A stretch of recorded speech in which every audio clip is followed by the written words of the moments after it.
എൻ്റെ സഹോദരെ, നിങ്ങൾ ശ്രദ്ധയോടെ കേൾക്കുവിൻ.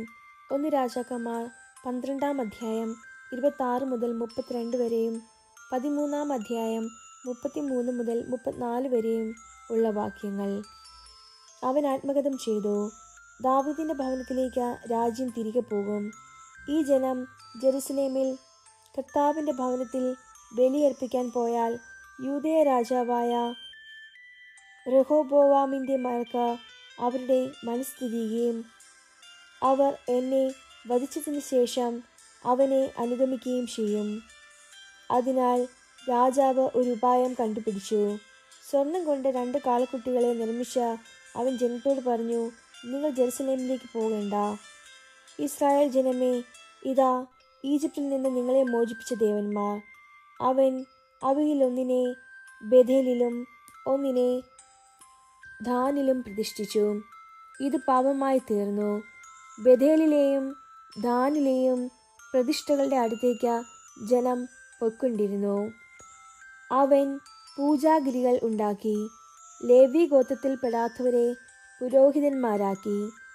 യൂദായിൽ ആഘോഷിച്ചിരുന്ന തിരുനാളിന് തുല്യമായി ജെറോബോവാം 8-ാം മാസം 15-ാം ദിവസം ഒരു ഉത്സവം ഏർപ്പെടുത്തി.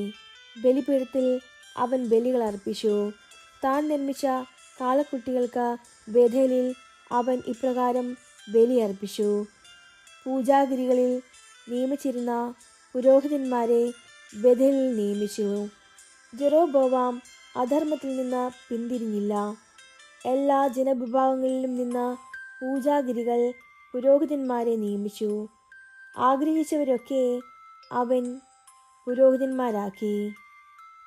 ഭൂമുഖത്തു നിന്ന് നിർമ്മാർജ്ജനം ചെയ്യപ്പെടത്തക്ക വിധം ജെറോബോവാമിൻ്റെ ഭവനത്തിന് ഇത് പാപമായി തീർന്നു. ദൈവമായ കർത്താവിന് സ്തുതി. എൻ്റെ സഹോദരി, നിങ്ങൾ ശ്രദ്ധയോടെ കേൾക്കുവിൻ. വിശുദ്ധ മർക്കോസ് അറിയിച്ച നമ്മുടെ കർത്താവ് യേശുമിശിഹായുടെ പരിശുദ്ധ സുവിശേഷം അധ്യായം 8 1 മുതൽ 10 വരെയുള്ള വാക്യങ്ങൾ. ആ ദിവസങ്ങളിൽ വീണ്ടും ഒരു വലിയ ജനാവലി ഒന്നിച്ചുകൂടി. അവർക്ക് ഭക്ഷിക്കാൻ ഒന്നുമുണ്ടായിരുന്നില്ല. അവൻ ശിഷ്യന്മാരെ വിളിച്ചു പറഞ്ഞു, ഈ ജനക്കൂട്ടത്തോട് എനിക്ക് അനുകമ്പ തോന്നുന്നു. ഇവർ 3 ദിവസമായി എന്നോട് കൂടെ ആണ്. അവർക്ക് ഭക്ഷിക്കാൻ ഒന്നുമില്ല. അവരെ വിശപ്പോടെ വീട്ടിലേക്ക് പറഞ്ഞയച്ചാൽ വഴിയിൽ തളർന്നു വീണേക്കും. ചിലർ ദൂരെ നിന്നും വന്നവരാണ്. ശിഷ്യന്മാർ അവനോട് ചോദിച്ചു, ഈ വിജന സ്ഥലത്ത് ഇവർക്കെല്ലാം അപ്പം കൊടുക്കുന്നത് എങ്ങനെ? അവൻ ചോദിച്ചു, നിങ്ങളുടെ പക്കൽ എത്ര അപ്പമുണ്ട്? 7 എന്ന് അവർ പറഞ്ഞു. അവൻ ജനക്കൂട്ടത്തോട് നിലത്തിരിക്കാൻ ആജ്ഞാപിച്ചു. പിന്നീട് അവൻ ആ 7 അപ്പം എടുത്ത് കൃതജ്ഞതാസ്തോത്രം ചെയ്ത് മുറിച്ച് ജനങ്ങൾക്ക് വിളമ്പാൻ ശിഷ്യന്മാരെ ഏൽപ്പിച്ചു. അവർ അത് ജനങ്ങൾക്ക് വിളമ്പി. കുറേ ചെറിയ മത്സ്യങ്ങളും അവരുടെ പക്കലുണ്ടായിരുന്നു. അവൻ അവയും ആശീർവദിച്ച് വിളമ്പാൻ ശിഷ്യന്മാരെ ഏൽപ്പിച്ചു. ജനം ഭക്ഷിച്ചു തൃപ്തരായി. ശേഷിച്ച കഷ്ണങ്ങൾ 7 കുട്ട നിറയെ അവർ ശേഖരിച്ചു. ഭക്ഷിച്ചവർ ഏകദേശം 4000 പേരുണ്ടായിരുന്നു.